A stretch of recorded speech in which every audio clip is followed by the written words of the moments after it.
Recording in progress.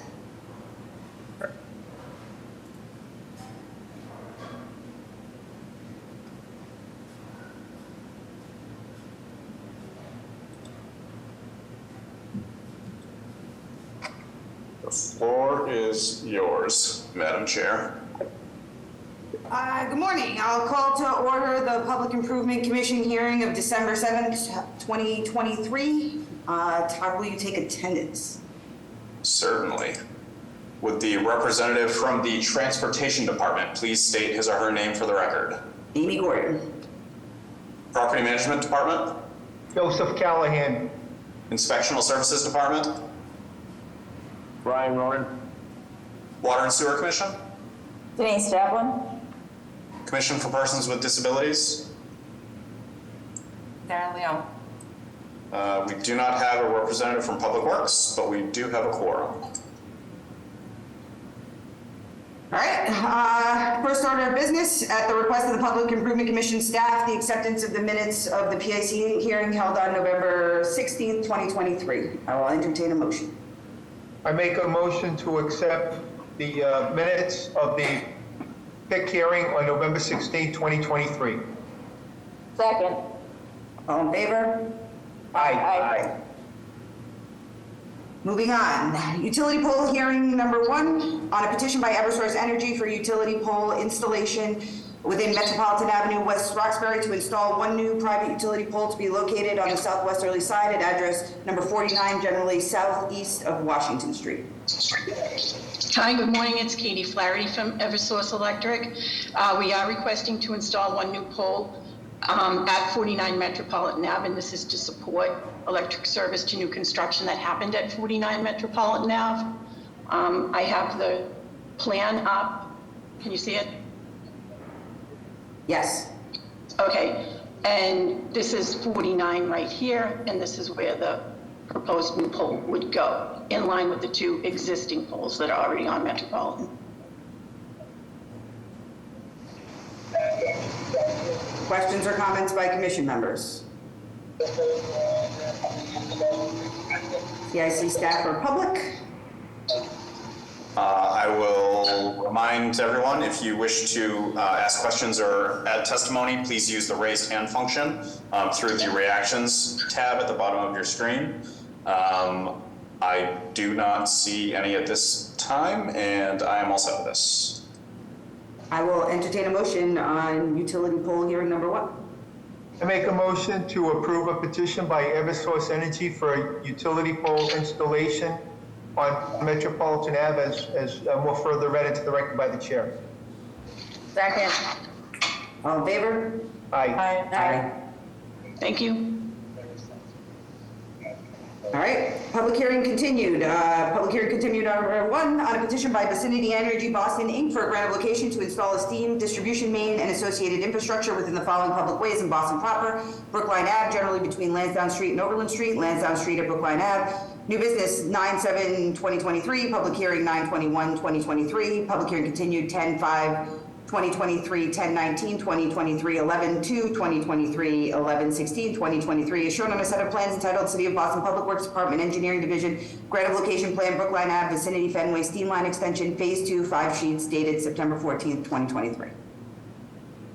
Hey, good morning, Commissioners. I'm Dan Kennedy with Vicinity Energy Project Manager. I have with me today John Gibson, CTO of Vicinity, and Matt Fallon, Director of Capital Projects.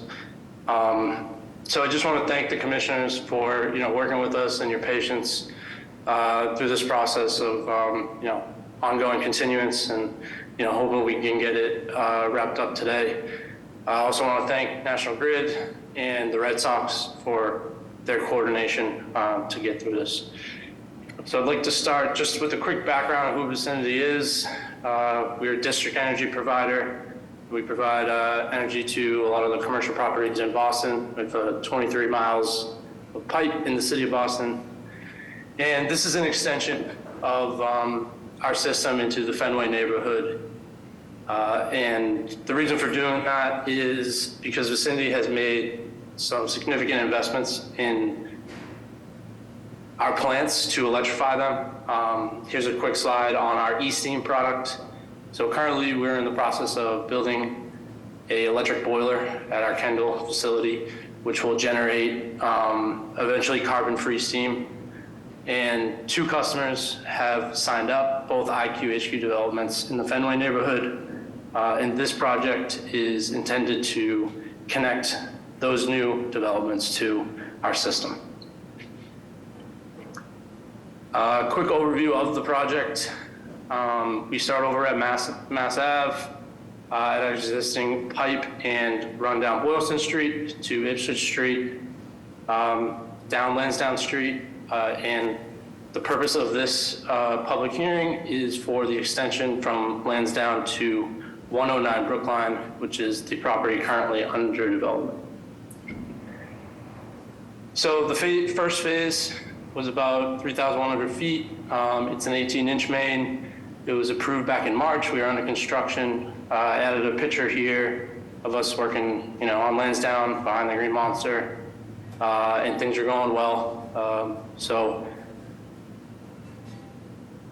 we would like to get going on the Brookline Ave section, which is another 18-inch. It continues about 700 feet down Brookline Avenue, ending at 109.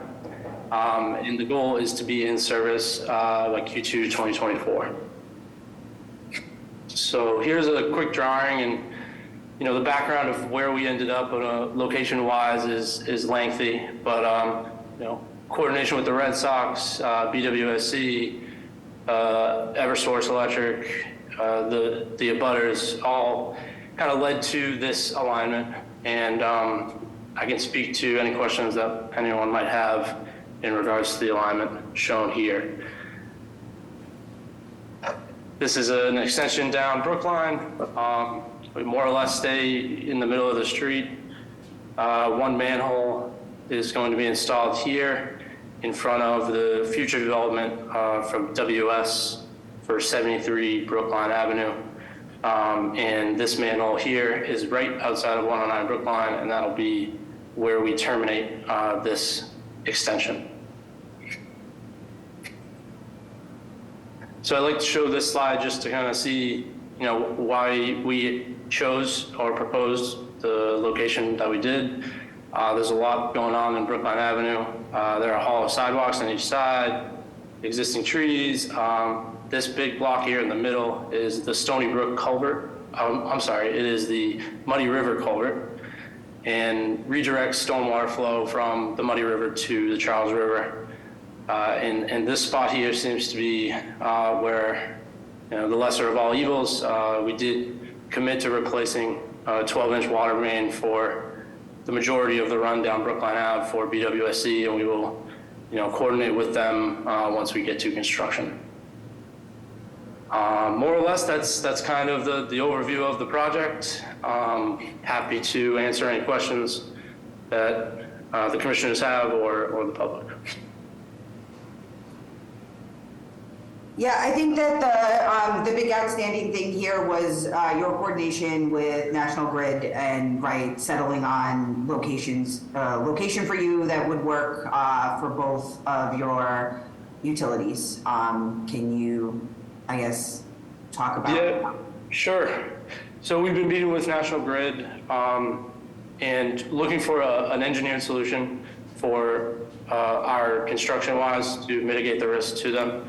I do have, John Gibson has been leading the charge here from Vicinity in that coordination with National Grid. And John, if you wouldn't mind kind of giving a brief overview of where we're at.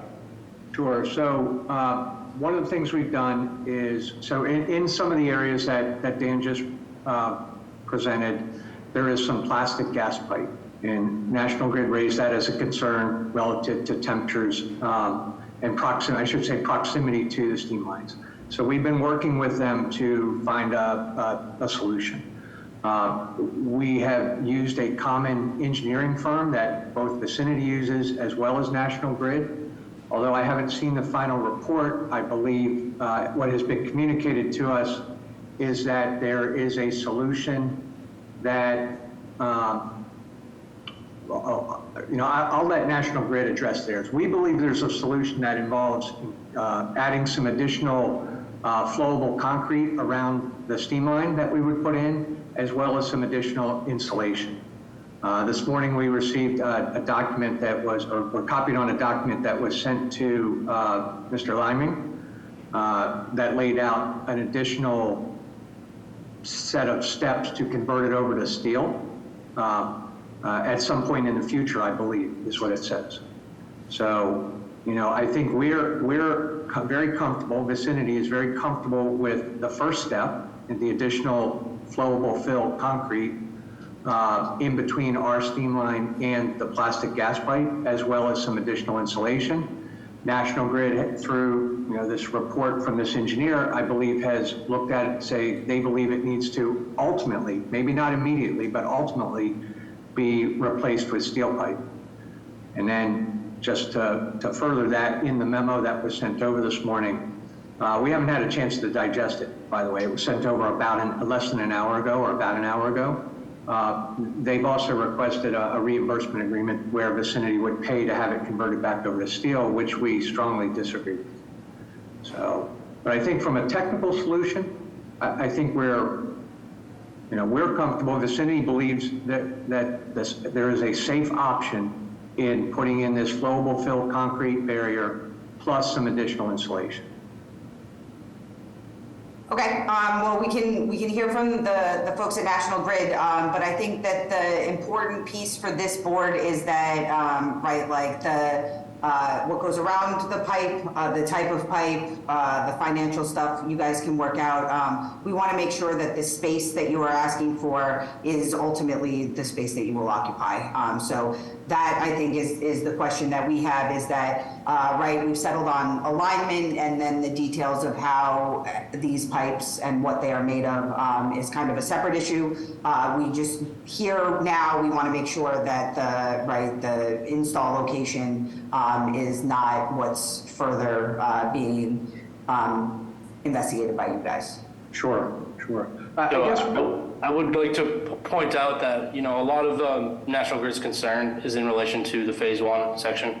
So this proposed section has minimal impact to grid, about 150 feet of gas pipe. So the alignment here, I really think is the best alignment, and, National Grid, I think, does not have major concerns about this portion of the project. Do we have a representative from National Grid? Yes, this is Melissa Owens from National Grid. We do still have a fairly lengthy list of concerns we've identified, both with this section in that they do have a steam vault with a note of a relocation that has not been coordinated yet, in addition to the proximity to the plastic. And I believe at this time we'd like to continue to ask that this not be approved until we have resolved the outstanding issues. Are the outstanding questions that National Grid has purely about how your pipe will be ultimately replaced or encased in the future? There are direct conflicts on this project that have not been coordinated. Yeah, no, Yeah, so yeah. I understand that piece of it. I think that I'm trying to figure out what category the conflicts fall into, right? Because this regulatory body is here for a very specific piece of this, and so I want to make sure that the different pieces of this project end up in the right spot, adjudicated by the right people. So I think that here, all we're talking about is the physical space that this steam line will occupy, and it seems like, we have found the location of the steam line, and it is now about how your pipe and their pipe will be, what it will be and how it will be encased, and then also whatever financial compensation, which has nothing to do with us here. And so I just want to make sure that that was in fact the case. I'd have to double check, but there is a spot where they propose a steam vault in direct conflict with an existing piece of pipeline that we have not coordinated, in addition to the proximity in other locations. there are Can you be more specific maybe as to which steam vault you're talking about? There's, I think, 2 of them on that line. I believe it's manhole 740, which is right here, and that was a part of the Phase 1 grant location.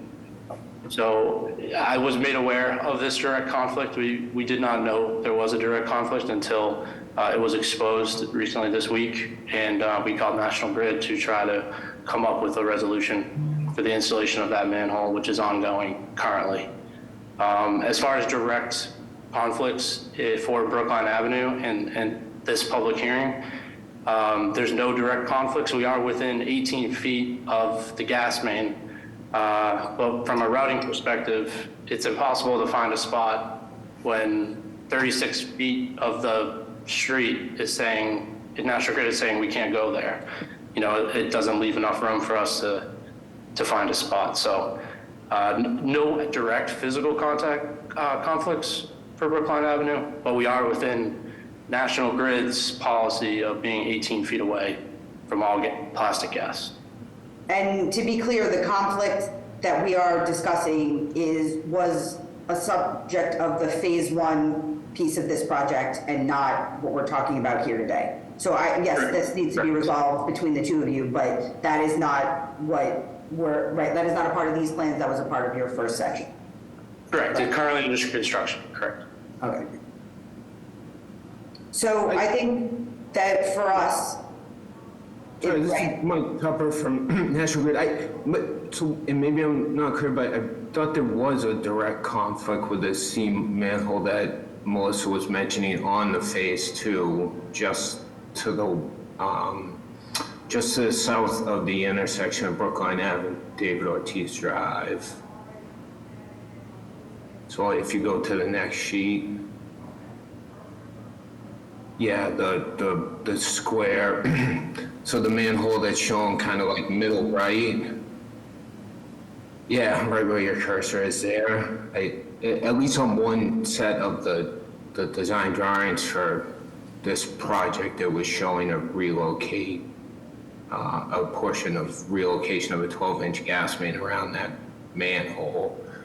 That particular relocation, agreed with Melissa, it hasn't been coordinated. An agreement in place to facilitate it, and then agree. We do have ongoing efforts, like John described. I mean, we're actively engaged with Vicinity. We've also actively engaged with an engineering consultant to review and sort of analyze the impacts of the steam line in its location, and like what the impacts are of that on the plastic gas main. And those are, that's active coordination and active engagement with the engineering consultant. That's ongoing. So that's just an open item that we're working towards resolution on. But then specifically what Melissa was mentioning, and maybe it's changed, but the set of drawings I'm looking at shows a proposed relocation of the 12-inch gas main around that manhole on this sheet. That is actually shown a little bit better on sheet 3, if you want to scroll to the next sheet, Dan. Sure. Of the PIC plan set at least. I do not have that set up. I can grab it.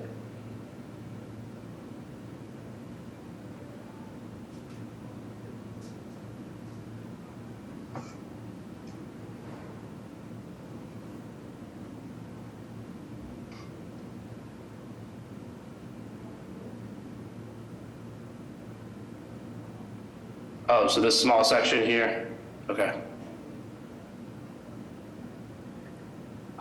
The original proposed location was in the sidewalk for this manhole, and we just recently, relocated it to the middle of the street due to the development of WS and their plans for the complete restoration of this entire intersection as a part of their development.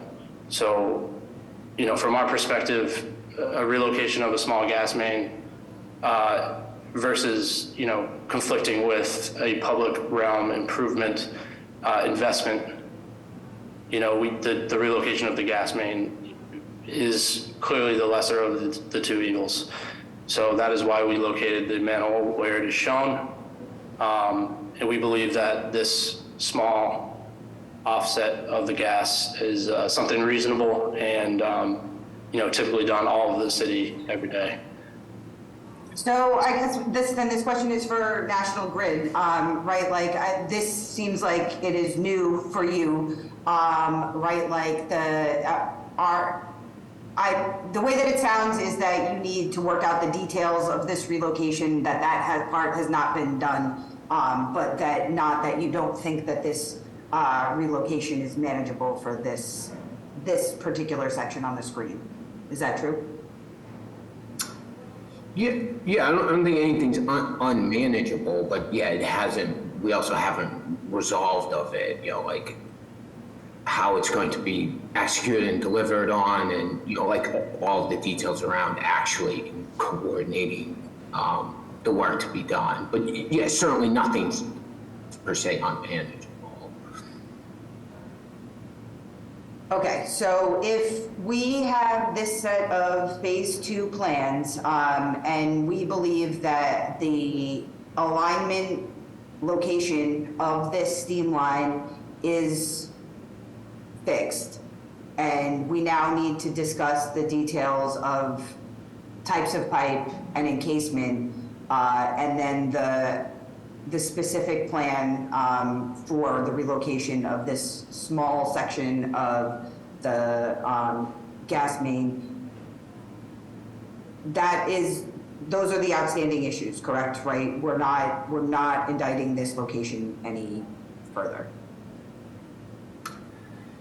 So our perspective, we have outstanding issues that we need to work through on this project. We've identified them. We say we're actively engaged with Vicinity to work through them, and we're committed to working through them, but we haven't gotten there yet. It'd be a lot more manageable if we could get to that resolution, because it's active, it's ongoing. Like we're really trying to get there so that we can be fully on board, because we've ironed out the important details that we need to on this. So yes, this relocation included, but the analysis of the impacts of the steam line and its location on the plastic pipeline that exists in the street, the mitigation measures, as John mentioned, and then of course our long-term plans of how we're going to address the plastic main that's there and the impacts of the steam line in the longer term as well, of changing materials to steel. So there are a bunch of outstanding items, and like I say, we're committed, we're actively engaged with the city to work them out, but at this point we're just not there, and I think that's just the hesitation where you're hearing. I would, maybe I can pull this back. It sounds like from a steam line location perspective, I know we need to talk about the flowable concrete fill and the insulation, which, given that we received the details of that this morning, I would say that we believe we can do that without a problem, but I need to just look at the specifications. That should not be a problem for that part of it. But as far as the location of the pipe goes, with the exception of this short piece that needs to be rerouted because of the manhole, I believe the location is set. And I would, I guess respectfully request that that's what we focus on. As far as, the methods of whether it needs to be replaced sometime in the future with steel or something like that, we can work out. Because that would not include, I would assume at this point, I don't know, we haven't gotten that level of detail yet, that they would just replace the plastic pipe with steel pipe in essentially the same location where it exists right now. So, but that's a plastic pipe, gas pipe issue. What we're trying to, get approval for today is to install the steam line as shown on these drawings, with the understanding that we need to work out this small detail around this manhole. And, you know, we're absolutely committed to do that, including, you know, working with them on the cost of doing so while we're in coordination with our activity, right? We're going to be digging that area to install a manhole. We should be able to relocate the gas line in coordination with our activities there. So I you know, again, back to, we're requesting this location to put our steam line in. And we'll work out the details on the construction methods, you know, as we move forward. Yeah, again, the hesitation you're hearing is that, you know, I agree. I think we can get there. We're all committed to getting there. The hesitation is we're not there. You know, we haven't ironed all those things out, the short relocation included, but, you know, those mitigation measures, you know, that we're working to develop because it's a unique situation and we're taking a very site-specific approach on this one. Those are all in development. So it's like, I agree that we are committed and we are actively engaging with each other, but again, the hesitation is that we're not there and we haven't ironed all those things out. So from a location standpoint, in, you know, from our perspective, is moving this, you know, north, south, east, west, the impacts to BWSE has a 48-inch main here. They have the Stony Brook culvert here. There's hollow sidewalks on each side. There's existing trees on the north side. There's a high voltage electrical service on the north side. This is really the only corridor, and, you know, maybe a couple feet one way or the other is really the only spot where this can go. So from a location perspective, it's clear that the other impacts to a different location are far outweigh the impacts that National Grid has a concern about. And I think that we can work with them to find a solution. You know, it seems to me they're valuing their gas main over, you know, a lot of the other infrastructure in the street that would have a bigger impact to the public. I do disagree with that. We're not trying to value any one thing over the other whatsoever, right? We've respected the fact that this is the corridor that's been chosen. That is, I fully respect that, and that's why we are fully committed to working with you in the hopefully viewed as, you know, good faith efforts that we've put forward to do all of this analysis to mitigate the impacts so that we're not doing exactly what you're saying. We're not trying to prioritize one utility over the other. We're trying to evaluate your proposed location and the impacts that it has on that plastic gas main in order to facilitate a solution. That's what we're committed to. And I think those are the steps that we are taking to do just that. I'm saying at this one, we're just not there yet. We just haven't been able, you know, we haven't been able to get to that resolution. We haven't been able to fully vet out all those mitigation measures that can be installed. We haven't fully ironed out all of our longer term solutions that we're going to implement to address the impacts over the long run. That's the only position that I'm offering. That's, like I say, and that's a hesitation you're hearing. It's not any kind of like we're valuing one thing over the other. We fully respect your proposal here, and we're working with you. So I think that the thing here, the big issue that, right, like, is that we have got to stay very clearly within the bounds of the purview of the PIC.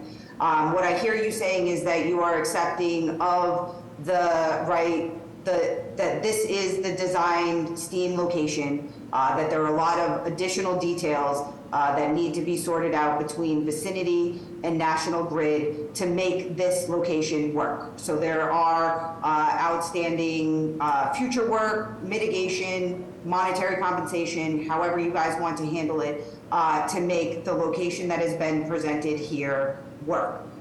Here at the PIC, we are only talking about location, not the what's in it, what's around it, and how these play together.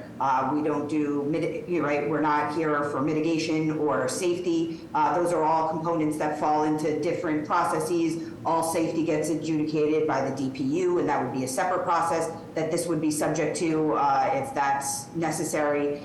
So here, what we are doing is only saying that this space will be allocated for this future steam line.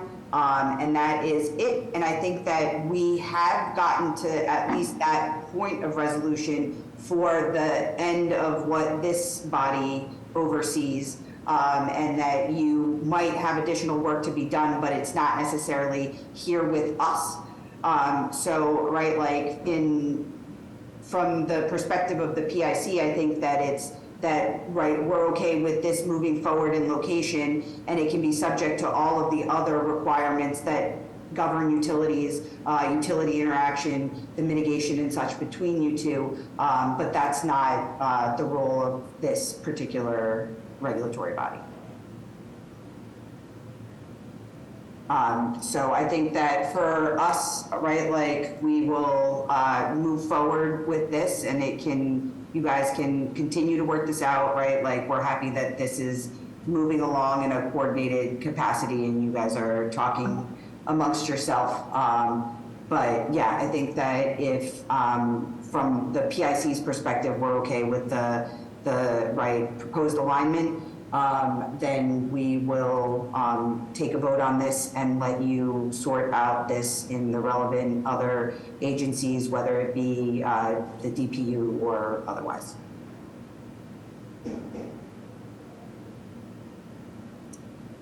So with that, I will entertain a motion on public hearing continued number 1.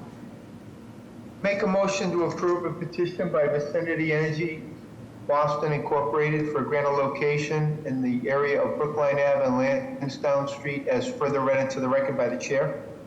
Second. All in favor? Aye. Aye. All right. Thank you. Moving on, public hearing item number 1, on a joint petition by 413 to 419 Bremen Street LLC and Friends of Excel Academy Charter Schools for the acceptance of 2 pedestrian easements adjacent to Bremen Street, Public Way, East Boston, located on the southeastern Scilly side, generally at addresses number 413 to 419 southwest of Bennington Street, new business 11/16/2023 is shown on a plan entitled City of Boston Public Works Department Engineering Division Pedestrian Easement Plan, 355 Bennington Street, Bremen Street, East Boston, 1 Street, dated February 14, 2023, revised April 12, 2023. Hi, everyone. Thank you very much to the commissioners for hearing us today. We were on a new business meeting on November 16th, and we are very excited to present some updates that were discussed at that meeting to our housing development project. So I will turn it over to Hancock Associates, Katie Cruz, and Fred Kaler.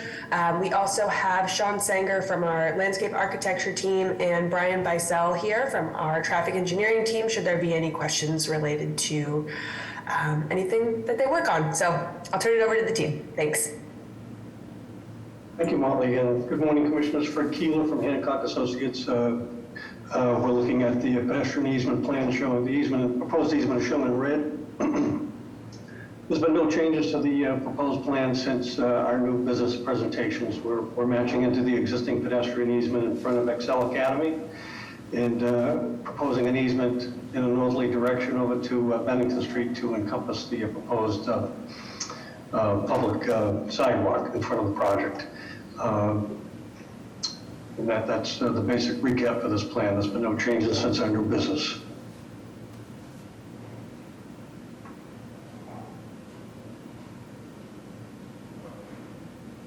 Questions or comments by commission members?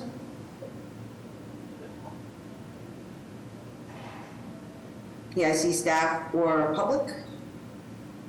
All set. All right, I'll entertain a motion on public hearing item number 1. I make a motion to approve a joint petition by 413 to 419 Bremen Street LLC and Friends of Excel Academy Charter Schools for the acceptance of 2 pedestrian easements adjacent to Bremen Street, and as further read into the record by the chair. Second. All in favor? Aye. Aye. Great, motion passes, thank you. Public hearing item number 2 on a joint petition by 2013 to 2019 Bremen Street LLC and Friends of Excel Academy Charter Schools for the making of specific repairs within the following public ways in East Boston, consisting of curb realignment, roadway and sidewalk reconstruction and structural soil, as well as new and relocated pedestrian ramps, specialty pavement, street lighting infrastructure, storm drain infrastructure, street trees, planters, landscaping, street furniture, bike racks, and protected bike facilities. Bennington Street on its southeasterly side at an address number 355, generally northeast of Bremen Street, generally at address numbers 413 to 419, southeast of Bennington Street, new business 11/16/2023, is shown on a set of plans entitled City of Boston Public Works Department Engineering Division Specific Repair Plan, 355 Bennington Street, Bremen Street, East Boston, 2 sheets dated February 14th, 2023, revised July 2023. Good morning again, Commissioners. Fred Keeler from Hancock Associates. The specific repair plan has been gone through some extensive coordination with the various city agencies, most recently with BPDA and disabilities to pin down a few last outstanding items. And what we're proposing overall are removing and resetting some curbing, installing new curbing, new accessible ramps, some landscaping, street lighting improvements, and so the minor changes we made after the first new business presentation was to widen the accessible ramp at the corner of Bennington and Bremen. Was a comment about bicycle traffic traveling easterly on Bennington and getting up onto the bike path, so we widened that ramp from 5 to 8 feet. There was a comment about the species of trees within the easement between Excel Academy and the project, and our landscape architect has revised the tree species to address that comment, and Sean's available if there's any questions regarding that. And the only other comment we had to address was whether there was any Mass DOT jurisdiction over by the Bennington Street Neptune Road intersection, and Brian Beazle from Howard Stein Hudson has been in contact with Mass DOT. He can discuss that if there are any questions, but we understand there's no jurisdiction by Mass DOT over what's proposed on this plan. Right, that's correct. Their only interest is with the on-ramp, which is not being impacted by any of our changes.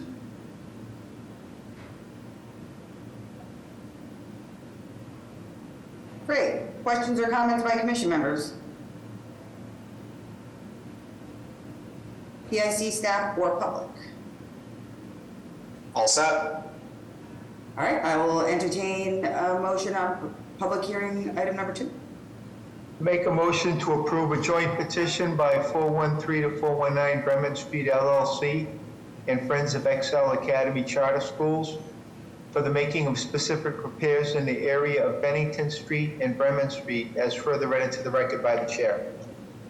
Second. All in favor? Aye. Aye. All right, public hearing item number 3 on a petition of 413 to 419 Bremen Street LLC for the granting of a sidewalk cafe license for a seasonally recurring outdoor seating within Bennington Street Public Way, East Boston, located on its southeasterly side at address number 355, generally northeast of Bremen Street, and consisting of seating for 21 persons totally and approximately 254 square feet within the public way. New business 11/16/2023 is shown on a set of plans entitled City of Boston Public Works Department Engineering Division Sidewalk Cafe, 355 Bennington Street, East Boston, 1 sheet dated February 14th, 2023, revised July 2023. Thank you again, Commissioners. Fred Keeler from Hancock Associates.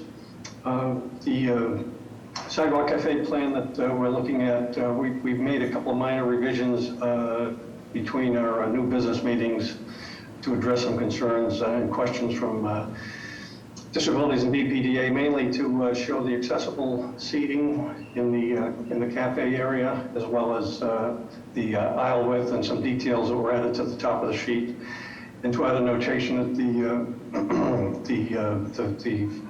fence demarcating the cafe would not impact the 6-foot sidewalk path of travel along Bennington Street. So those minor revisions were updated. We coordinated those with BPDA and disabilities, and we feel the plan addresses those concerns.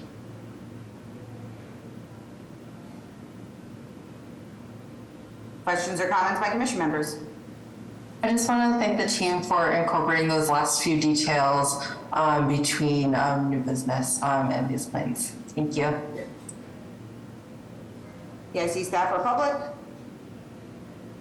Just confirming again that this will be open public seating unless and until a restaurant tenant is identified, at which point the restaurant tenant can administratively assume this license.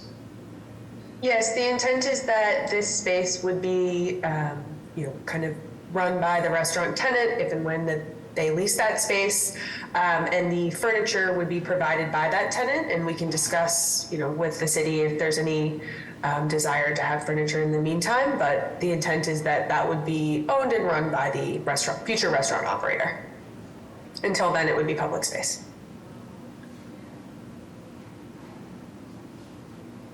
Great. I will entertain a motion on public hearing item number 3. I make a motion to approve a petition by 413 to 419 Bremen Street LLC for the granting of a sidewalk cafe license within Bennington Street as further read into the record by the chair. Second. All in favor? Aye. Aye. Public hearing item number 4 on a petition by 413 to 419 Bremen Street LLC for the granting of an earth retention license for an installation of a temporary earth support system within the following public ways in East Boston: Bennington Street on its southeasterly side, address at number 355 northeast of Bremen Street on its southeasterly side at address numbers 413 to 419 southwest of Bennington Street. New business 11/16/2023 is shown on a set of plans entitled City of Boston Public Works Department, Engineering Division, Conceptual Temporary Excavation Support Plan, 355 Bennington Street, East Boston, 4 sheets, dated January 2023. Good morning again, Commissioners. Fred Keeler from Hancock Associates. The plan we're looking at was prepared by the project geotechnical engineer McPhail Associates. It shows soldier piles essentially along the property line of Bremen Street and a little bit into the public way of Bennington Street as temporary support for the project during construction. After construction, those soldier piles will be cut off 6 feet below grade. That's the permanent condition per city standards. There's been no change since our prior to new business presentations. And, we're happy to answer any questions on this one as well. Commission members? PIC staff or public? All set. All right, I will entertain a motion on public hearing item number 4. Make a motion to approve a petition by 413 to 419 Bremen Street LLC for the granting of an earth retention license in the area of Bennington Street and Bremen Street as further read into the record by the chair. Second. All in favor? Aye. All right, public hearing item number 5 on a petition by 361 Center Street LLC for the making of specific repairs within Center Street Public Way, Roxbury, located on its northerly side at address number 361, generally between Creighton Street and Westerly Street, consisting of curb driveway, curb cut, and sidewalk reconstruction with structural soil, as well as new and relocated specialty pavement, street lighting, infrastructure, landscaping, and bike racks. New business 11/16/2023 is shown on a set of plans entitled City of Boston Public Works Department, Engineering Division, Specific Repairs, 361 Center Street, Boston, Jamaica Plain, 2 sheets, dated November 2023. Hi, good morning. My name is Rebecca Schofield. I'm at Penrose. We're the developer for the site, along with Hattiesburg Task Force.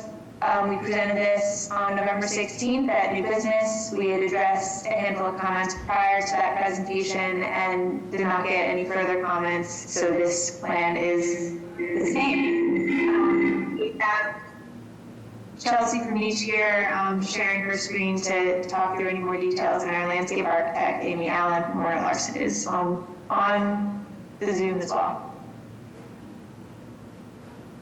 Thanks, Becca. Hi, Chelsea Christensen, Mitch Engineering, civil engineer. We are here for specific repairs along 361 Center Street. The repairs entail a concrete sidewalk, approximately 7.5 feet, along with a porous paver strip of 1.6 feet at the back of curb, We have 2 existing trees that are being protected. Additional planting is being installed around them, along with structural soil and porous flexible pavement to support the health of these trees. There is an existing 24-foot curb cut that we will be replacing in kind with concrete to the city standard. As Becca said, we have not received any additional comments, so we open it up to yours. Questions or comments by commission members? PIC staff or public?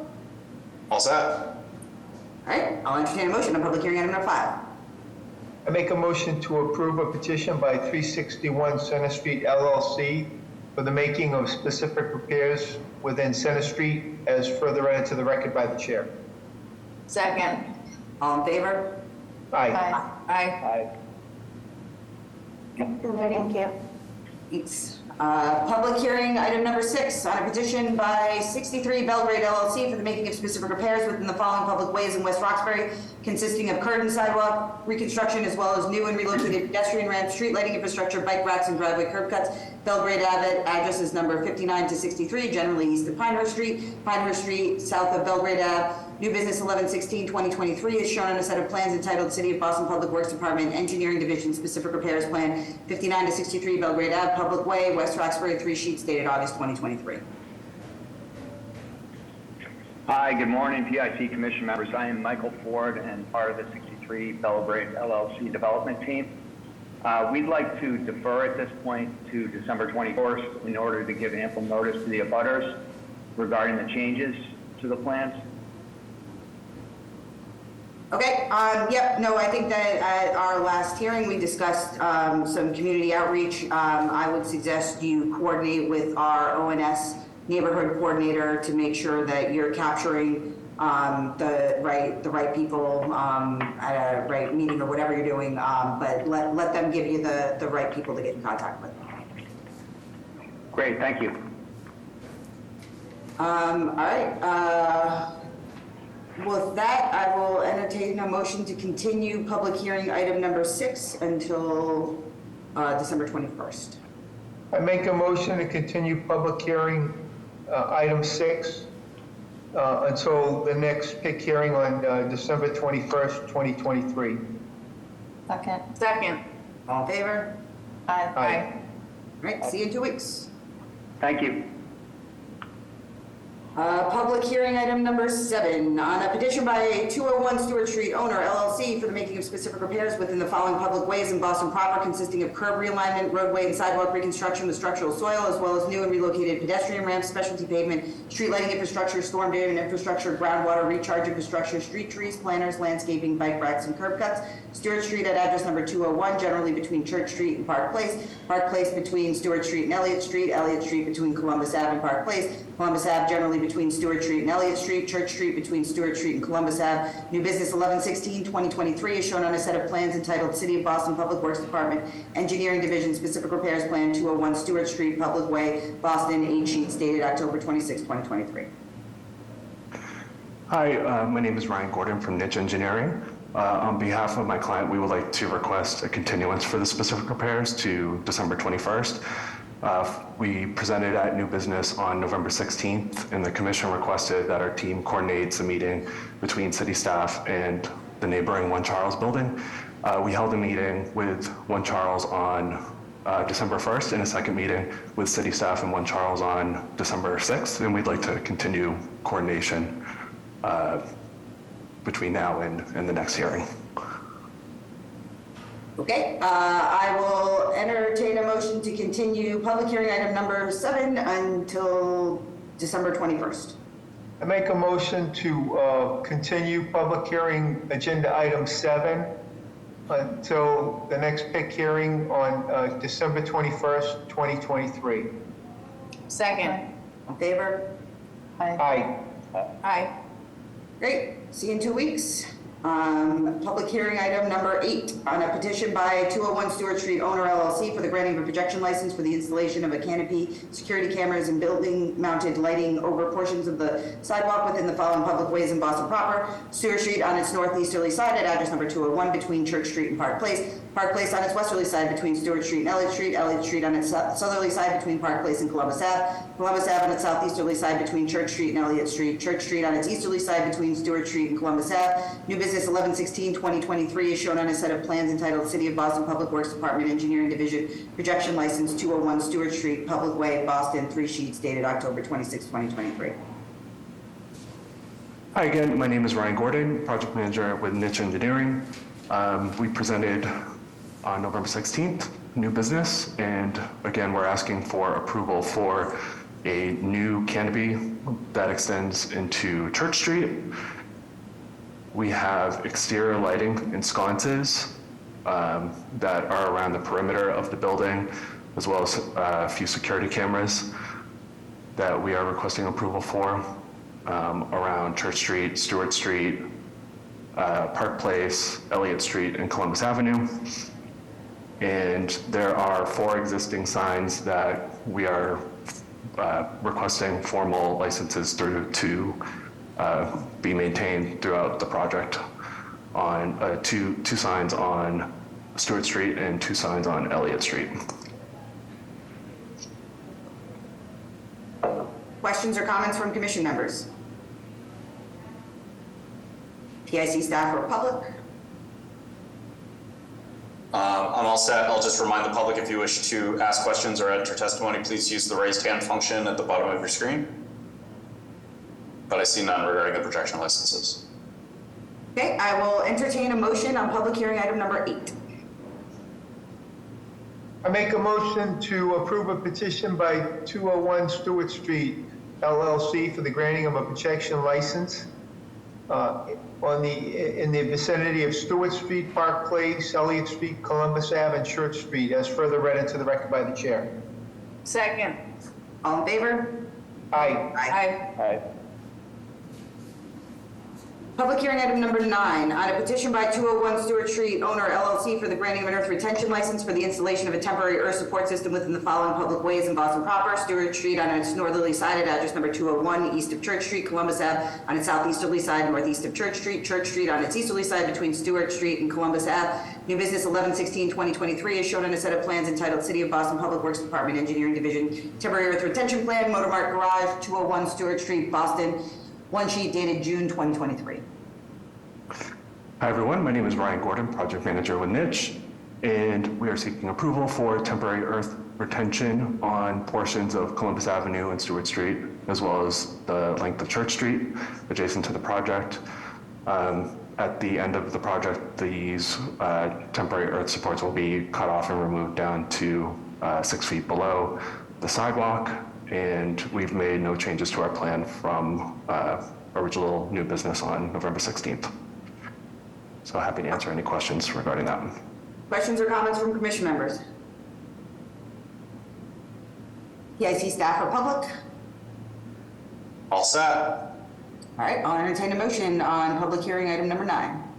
I make a motion to approve a petition by 201 Stewart Street LLC for the granting of an earth retention license in the area of Stewart Street, Columbus Avenue, and Church Street, as further read into the record by the chair. Second. All in favor? Aye. Aye. Thank you. All right, that concludes the public hearing. Now on to new business. New business item number 1, American Legion Highway, West Roxbury, specific repairs on a joint petition by the City of Boston Transportation Department and the City of Boston Public Works Department.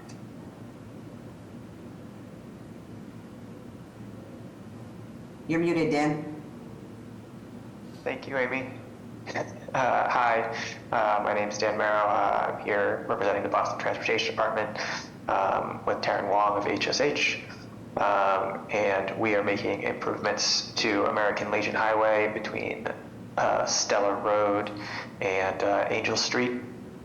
Most of these are median extensions for pedestrians, as well as including one crosswalk at Stellar Road. I'll have Taryn show you the plans right now and go through the specifics. Taryn? Good morning, Commissioners. My name is Taryn Wong, civil engineer with Howard Stein Hudson. As Dan Merrow mentioned, it's our pleasure today to be going through these plans with you. I'm about to share my screen. here on the screen shown.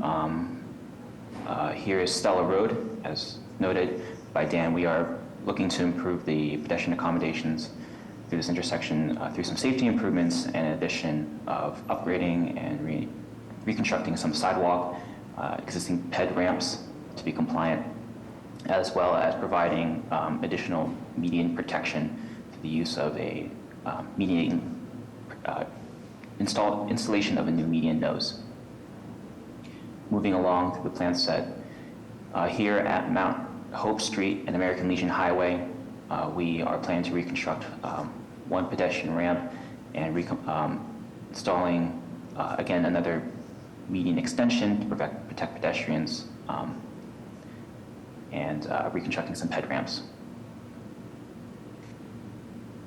And here we have our two other intersections shown here on one single plan sheet. Apologize. To the left here is Canterbury Street. Again, installing pedestrian protection island for a median. And to the right on the plan sheet, at the Walk Hill Street intersection, we plan to add 2 additional pedestrian protection islands on both sides of the intersection on American Legion Highway.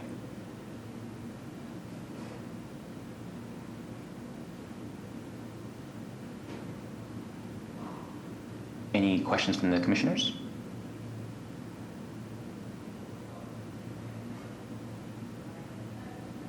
Keep going. And that's it. Sorry, I apologize. All right. There's only four intersections to show. Perfect. Questions, comments, commission members? PIC staff or public? I know the project just received some additional comments from Public Works' consultant just yesterday. PIC staff also has a few comments, but none are major, and we expect to have those comments addressed in the next 2 weeks before the public hearing. Great. So see you in 2 weeks. Thank you very much, commissioners. Thank you. New business item number 2, 244 to 284 A Street, Binford Street, Necco Street, South Boston. Line and grade approval, widening and relocation, specific repairs, projection license on a set of petitions by Channelside Acquisitions, LLC. Hi, good morning. My name is Anthony Wong. I'm project manager with Related Beal. On behalf of the entire Related Beal team, as design consultants, thank the commissioners and the departments for all the comments to date to get us to this point in the process. I'll give a brief overview of the project to give you some context and turn over to our design team. From our design team, we have representatives from Niche Engineering, Howard St. Hudson, and Halverson Design Partnership for Landscape. The rendering here is showing this 284 town side project. A Street in the foreground is bounding the edge of the project to the east, and to the west is the 4-point channel. To the south, Binford Street between us and the next parcel there and beyond the Gillette project. And then to the north, Garage Access Way. The large park you see here is about a 3-acre new park that's part of the 100 acres master plan vision that the city has led over many years. The buildings you see here, G4 is a new residential building, G5 office, and G6 life sciences. Next slide, please. Site plan here clearly showing A Street, again to the east, Binford Street to the south. Necco Street that you see in the center will be a continuation of the existing Necco Street you see to the north, which currently is a private street open to public access. And you see the 2 parks that's seen as a large contiguous park, as well as property on the waterfront. I want to point out the large white square up to the upper left. That's the Gillette pump house that needs to be maintained access to via Binford Street. Next slide, please. Existing context today, about 800 car parking lots. Rights-of-ways are shown here, current presence width here. Again, Binford Street providing that access to the pump house to the west. Next slide, please. And the overlay showing the projects with those rights-of-way. The pink Necco Street is that extension of the private Necco Street. This will be a public street as proposed here. The green rectangle showing the new park will be a new open space at the end of Binford Street again, providing access for Gillette and their access to their pump house. And you can see the rights of way on A Street, which is the most significant widening, including 25.5 feet of land. We're giving back to the city to allow for proper Boston Complete Streets design, as well as on Binford Street, another 5 feet to the south of our G6 building. Next slide, please. And just a little context, this is the vision of the entrance to the park, G4 to the right, G6, the Life Sciences building to the left. Again, a very pedestrianized, very public, user-friendly space. And next slide, please. And back on the streets again, a diagram showing that widening of A Street. All the components will be entering. For context, 249 A Street to the left, the brick building, and our G6 building to the right. So at this point, I'll turn it over to our design team, Chris Hodney from Niche Engineering, to continue with the detailed descriptions. Thank you. Thanks, Andrew. So my name is Chris Hodney, project manager with Niche Engineering. We're the civil engineer on the project. And I'm going to speak to this slide a little bit because I think it best shows A Street. So for A Street, we've got two actions proposed. One is the widening and one is the specific repairs. And just to give you some comparison here, A Street in the existing condition is it's 2 lanes in each direction with a parking lane on the directions always confuse me here. The east side of the street, which is the opposite side from our project, there's existing parking here.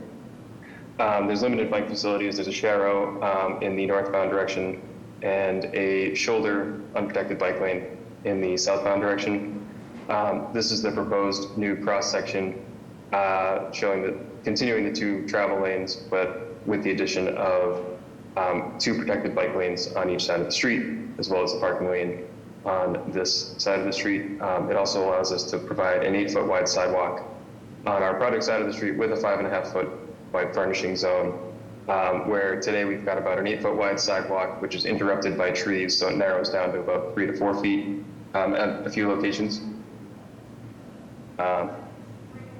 So getting into the plans a little bit, we're looking at A Street here. We've got Binford Street on the left side. You can see the existing curb line here in what looks like the middle of the street now. That will get pulled back to provide room in the street for the parking lane and for the protected bike lanes. The new curb will be vertical granite curb. We'll have a crosswalk here to go down towards the other side of the street, and we'll have another crosswalk at the Binford Street intersection. From the curb line, kind of walking into the site, we'll have a 5.5-foot wide furnishing zone. It's got, I think there are 13 trees along this section, as well as streetlights and bike racks. And that'll be permeable pavers in between the trees. And then behind that, we'll have an 8-foot wide city standard concrete sidewalk. One thing that I do want to note here, which is we've discussed with Todd, and we'll actually include this on the canopy license plans, or the projection license plans rather, as well, are these flood barriers. You can see these little rectangles that we have here. So they're not flood barriers per se, they're the corbels that will support a flood barrier during a flood event. So this is what they look like in detail. So the sidewalk level will be flush with the top of this. It'll be to a pedestrian, it'll be a flush continuous surface, but during a forecasted flood event, the deployable barriers would be mounted on this up against the building. Turning around the corner to Binford Street. Binford Street is also proposed to be widened, so there'll be a widening and the specific repairs here, but it's only being widened about 5 feet, and that's simply really to provide an 8-foot wide clear path sidewalk along Binford Street. Similarly, it's about 8 feet today, but it's interrupted by trees, so we're able to get the clear width. You can see the curb line itself is not changing very much. It's got a similar cross section with the furnishing zone with trees in it, streetlights, bike racks, as well as the 8-foot city standard sidewalk on our building side. We are proposing 2 curb cuts. One is here, 73.5 feet, and this is for loading for the G6 building, the loading dock. Additionally, there's an existing, which is not shown very well here, but there's an existing curb cut on Binford Street, which we're going to be closing, and that's for access to the abutting property. That will get shifted down to this location here shown as 22 feet wide. On the west side of Binford Street, where today the street continues up and turns into the parking lot, which is what our site is today, as well as runs basically straight into the Gillette Pump House, which is just off the page here. This will essentially be turned into a public park. The South Bay Harbor Trail, which comes along the Harbor Walk here, will turn into this public park, and we'll have a two-way cycle track, which will then come around across the road and then continue down Necco Street, which I'll get to on the next page. There will also be some other granite stair treads, other park features. We'll have some wood decking, additional trees, a lawn area, and some planting beds. So moving on to Necco Street. So we're rotated again here. Binford Street is on the left, Necco Street now across this way. So this is the new public way. We've got Binford Street here, and then the dead end portion of the existing Necco Street, which is private, open to public travel. This is garage access way, which is private and not technically open to public travel. It's just a private driveway. And so this provides a continuation so that Necco Street is not dead end. So the layout here, it's a 60-foot wide new right-of-way, 8-foot wide sidewalks on each side of the street. This side, on the G6 side, the east side, it's pretty similar. We'll have the furnishing zone with trees, street lights, bike racks, and the 8-foot wide sidewalk, with the addition of raised cycle track. So this will be at sidewalk level. Bikes will cross over at the intersection here, go along the cycle track, and then the cycle track itself actually turns down through the private site along this private driveway, planned south along the page. On the west side of the street, we've got G4 and G5 buildings here. Basically new vertical granite curb. We've got some bump outs with streetlights in them, and a couple of trees here at the intersection. Additionally, we have a raised crosswalk here and here, so there's two raised crosswalks. And this raised crosswalk provides access from G6 across the street, then between the two buildings up to the Harbor Walk. And this one will provide access from the park, which is on the east side of Necco Street, to the west side of Necco Street, where the park will continue. I'm going to skip through the details here. If there are any specific questions, I can come back to them. The other actions that we're here for today are for canopy projection licenses. There are, I believe, on A Street we have 5 canopies totaling 379 square feet. On Binford Street we have 2 canopies at the corner. This is for the G6 building for 154 square feet.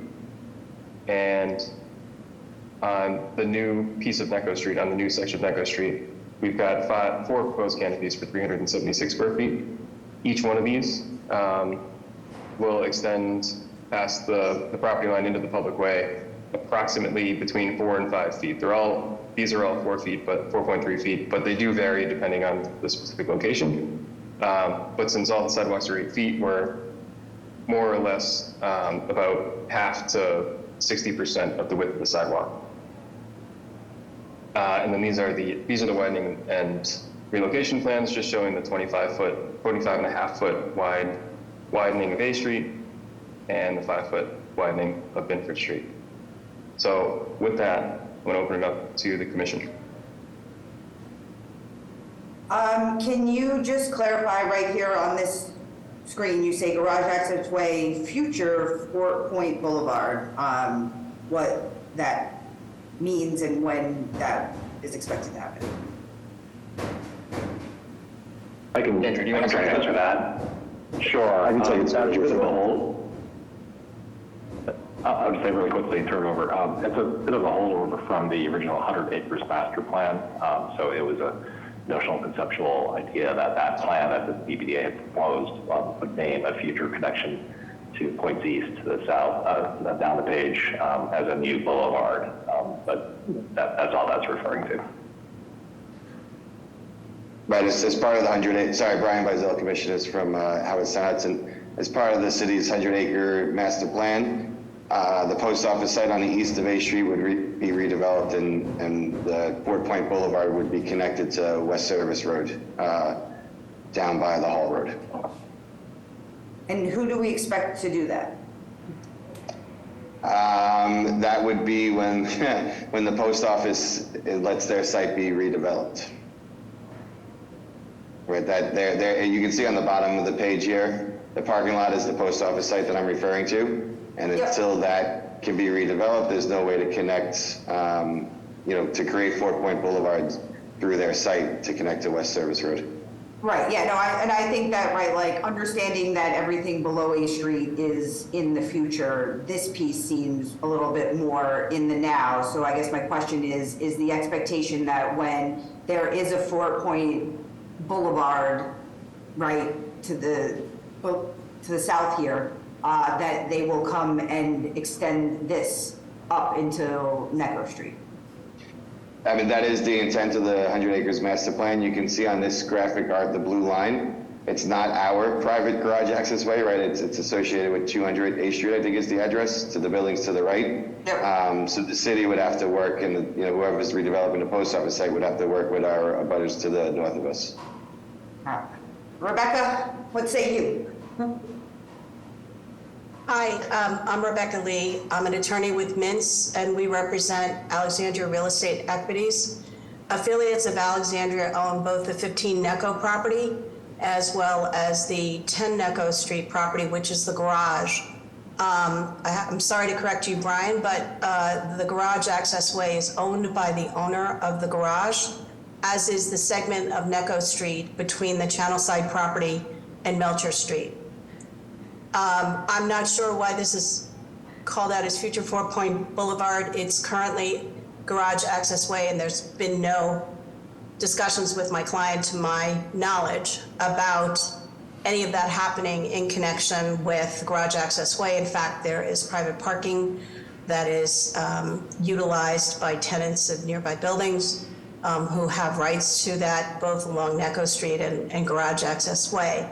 There have been preliminary conversations about the extension of the cycle track on garage access way, and conceptually, our client certainly understands that, but there are no legal agreements between the parties, nor have our clients seen any legal agreements propounded by Related Beal to that effect. So all of that would require Related Beal approval by Alexandria, excuse me. Hi, Rebecca. Thank you for your comments. Again, this project has no intention of doing any work from the back of the southern sidewalk on garage access way. And again, this note is kind of an unfortunate remnant of early planning studies we did with the BBDA showing that future Fort Point Boulevard, but that is so far the future and not part of this proposal. We have no scope whatsoever, as we've determined between our negotiations between National Development and yourselves, Alexandria Real Estate, to propose any changes whatsoever at this point in time. So we can certainly correct these drawings and strike that note from there to lessen any confusion.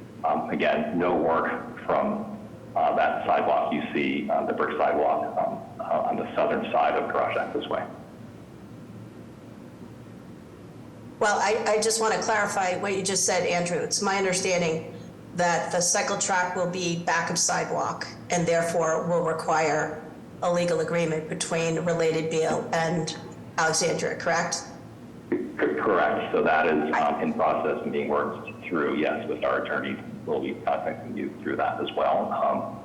It's the whole boundary between us and 10 Necco and 15 Necco, yes, that is in process.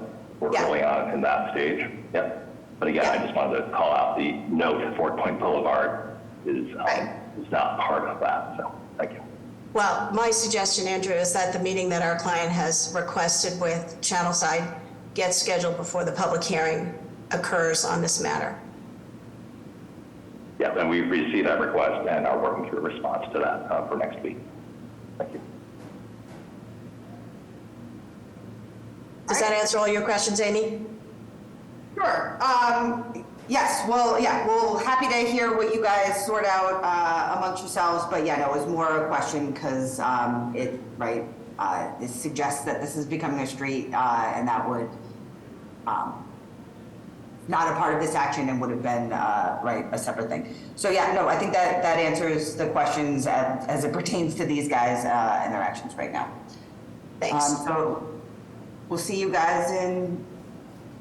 Any other questions or comments? Tom? Thanks, Amy, commissioners. I'm ready from part of the neighborhood association, but live in the neighborhood as well. I would say we have a number of questions that we'd like to be addressed by the applicant prior to the public hearing. So I kindly request that they use ONS and schedule an appropriate discussion or set of discussions with interested parties in the neighborhood. Again, prior to the hearing. I do have two questions specific to the city, and that's with regard to Necco Street. Is the city planning on taking Necco Street on as a public way? And then the second is Binford Street. This plan depicts the western end of Binford Street as being a park. It's currently a street, city-owned street with public parking on both sides. So is that going to be, whose park is that? Is it going to be transferred to the applicant? What's the status of that? So the questions as it relates to those two streets, it clearly will inform the questions and comments we have. So the section of Necco that's being laid out here today is being laid out as a public way. So that will be a City of Boston public way. I think a lot of the specialty items that you see here will be maintained by the abutters, but for the most part, right, like this will be a functioning public way. To the extension of Binford, maybe somebody from the project team wants to answer that question. Yeah, so I can comment and Andrew jump in if you want. So the extension of Binford will be a public street. It'll still continue to be part of the right of way, and the maintenance of that, it will be covered under the license maintenance and indemnification agreement. Similarly to the new improvements on Necco Street as well. This section of Binford Street it's designed to provide vehicular access to the existing Gillette pump house, as well as emergency vehicle access to the Harbor Walk as well. So we're still maintaining that access point as part of Binford Street.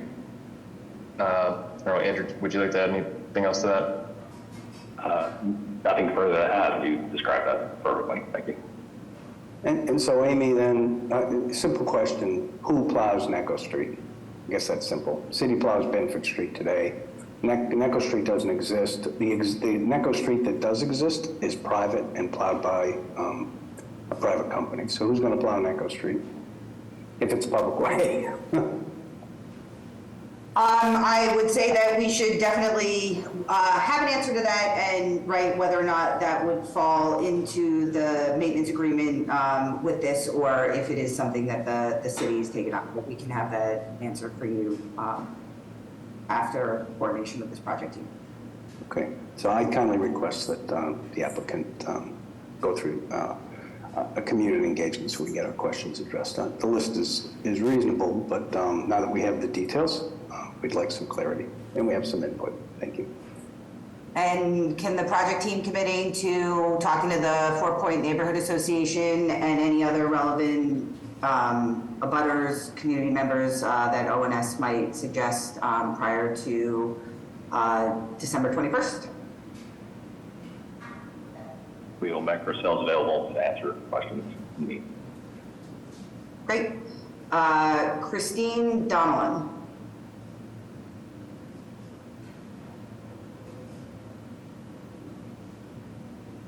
Christine, I see your hand raised. Oh. Hi, how are you? Hi, everyone. My name is Christine Donnellan, and I live in South Boston, and I'm just here to support the Channelside project in South Boston.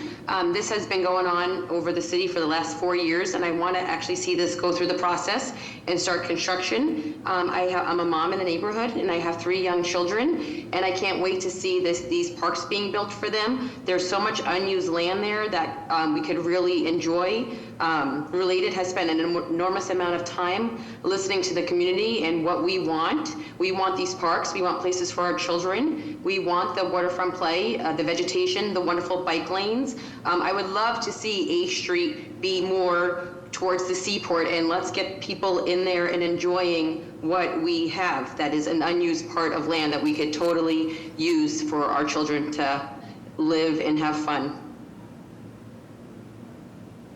Thank you for your time. All right, thank you for your comments. Thank you.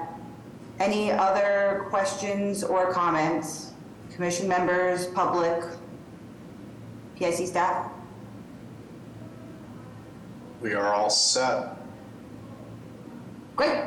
We will see you in 2 weeks on December 21st after your community engagement. Great, thank you. Thank you. New business item number 3, 1525 Blue Hill Avenue, Regis Road, Dorchester, pedestrian easement, specific repairs on a set of petitions by New Millennium LLC. Morning, everybody. My name is George Moranci. I'm an attorney. I'm the attorney for the project. Just to provide a brief introduction, I represent Dimitri Petillon. The project architect, Cheryl Nagayas, is here. I'm not sure if our engineer, Todd Ferguson, is on.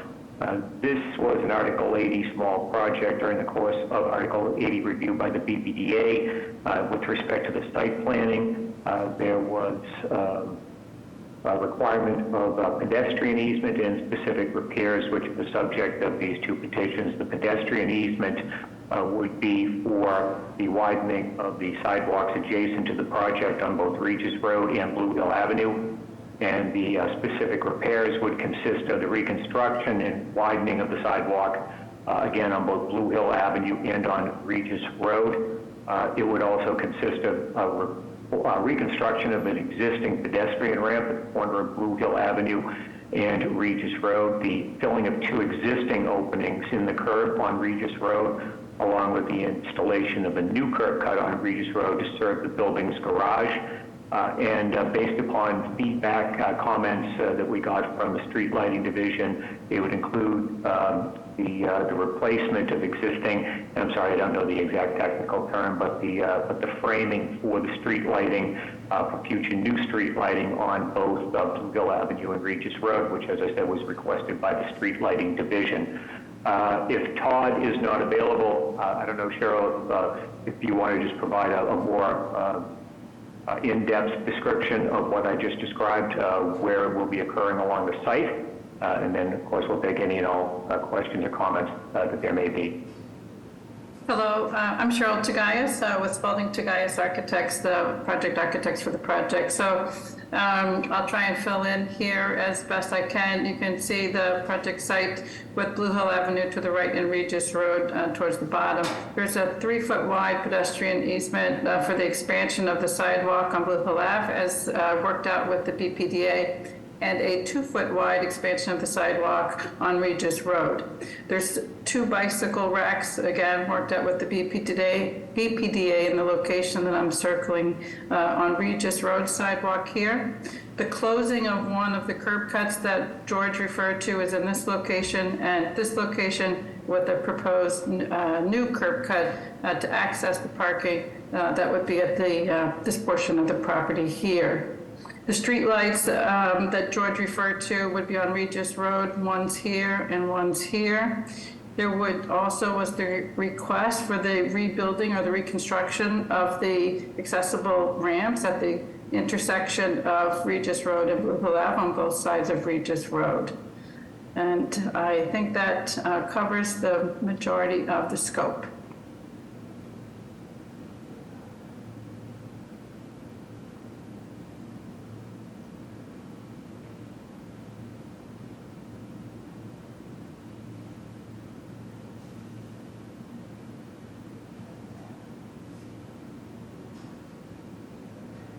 Amy, you're muted. Sorry, PIC staff or commission members? I will mention that the project had, oh, sorry, Sarah, go ahead.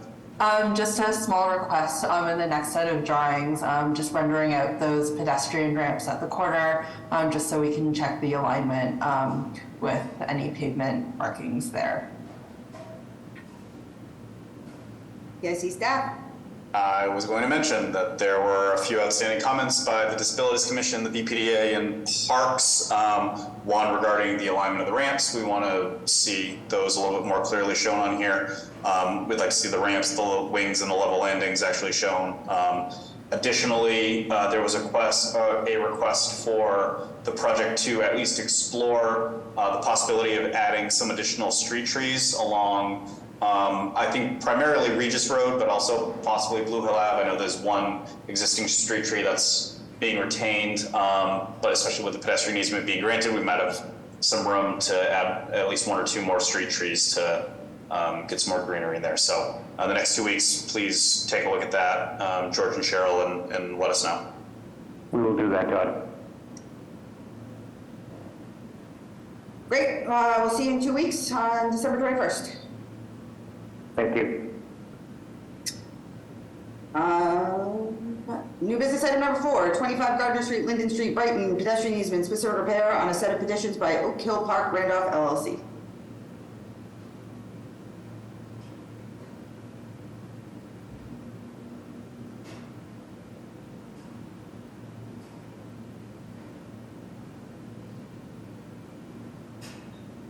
Do we have anybody representing Oak Hill Park LLC? Yes, I've been speaking while muted, sorry. George Moranci again, representing City Realty, joined by Peter Diemi, project engineer. Fairly similar to the last matter in BBDA design review, although not an Article 80 project. We have a proposal here for pedestrian easement on the southerly side of Gardner Street, also for specific repairs on both Gardner Street and Linden Street, consisting of the installation of structural soil and a metal edge restraint and reconstruction, an extension of that sidewalk on Gardner Street consistent with the pedestrian easement, installation of a new bike rack on Gardner Street, tree trenches on Gardner Street, reconstruction of the existing sidewalk and the AC ramp, the intersection of Gardner and Linden, along with the installation of the yellow cast iron ADA compliant detectable warning surface, modification of an existing curb cut on Linden Street. Do you have some plans you can share? Oh, I'm sorry. Peter, do you have plans that you can share your screen, or shall I? I'm sorry. Let me see if I can do that. And I'll just finish up while Peter's doing that. In the reconstruction of an existing concrete sidewalk to be ADA compliant on the southerly edge of the westerly sidewalk on Linden Street. And I do have plans, Peter, if you don't have anything immediately. Let's see.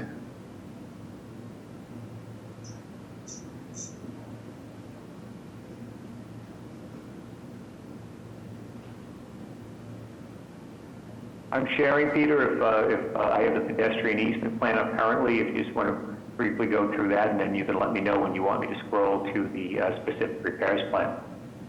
Yeah, okay, so can everybody hear me? Yeah. Yes. Okay, good. So yeah, this specific, you can see this particular plan just shows the pedestrian easement area shaded in red. That's the widening there.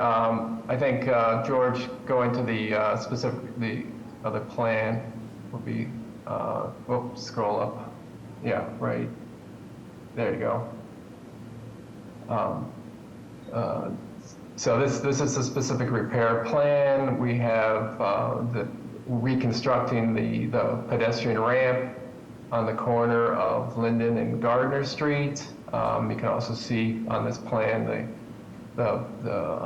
new tree plantings, the curb cut, and the reconstruction of the sidewalks.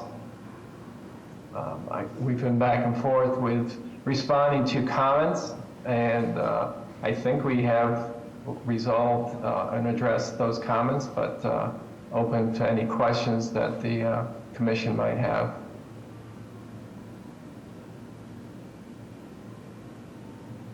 Questions or comments from commission members?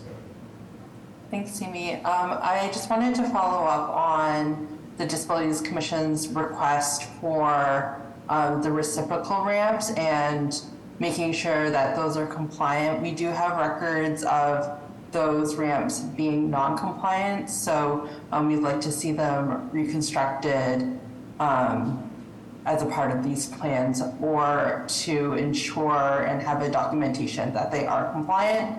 And maybe we need to update our records. However, we would like an investigation into those reciprocal ramps. Thanks, Sarah. This is George. Sarah, I know that the issue, I think, at hand was the existence of vaults in those areas. So I think we went back and forth, you yourself and Peter on that issue and the actual requirements under CMR. So I guess, Peter, do you have any additional commentary on that? Because I think this is the one thing that perhaps we had not completely resolved to everybody's satisfaction prior to the new business hearing. Yeah, so I did go back out based on the comments, took a look at the northeast and the southeast corners of Linden and Gardner.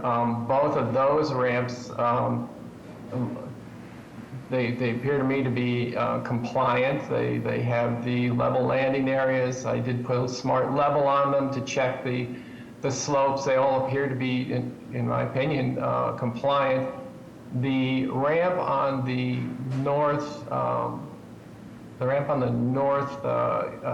west side is the ramp itself. It's a very narrow sidewalk, so the ramp itself is a depressed ramp. So the ramp and the level landing act as one, as a depressed ramp, section. The cross slopes on that ramp, based on my my smart level, indicated that they were compliant with the requirements. There is also a vault underneath the sidewalk right at that corner, a catch basin with a manhole under the sidewalk, which would make it very difficult to modify that particular apex corner. Do you perhaps have any updated photos? I was basing the assessment off of our city GIS records as well as the Google Map view. So perhaps those ramps had been recently reconstructed, but in the Google Map view, it doesn't appear that the ramps in questions have compliant level landings or the dimensions needed for the level landings.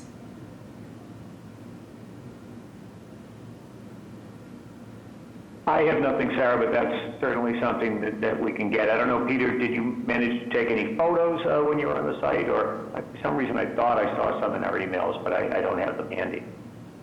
I did take a couple. I can try to share those with you. I think that they're not the best. Let me see if I can try to share my screen again. For some reason, share screen. Let me try this. We're cognizant of some of the constraints around the vault, but we're looking for compliance, not necessarily splitting the ramps to make them 2 ramps, but just ensuring that we're meeting all the slope and dimensional requirements of those reciprocal ramps.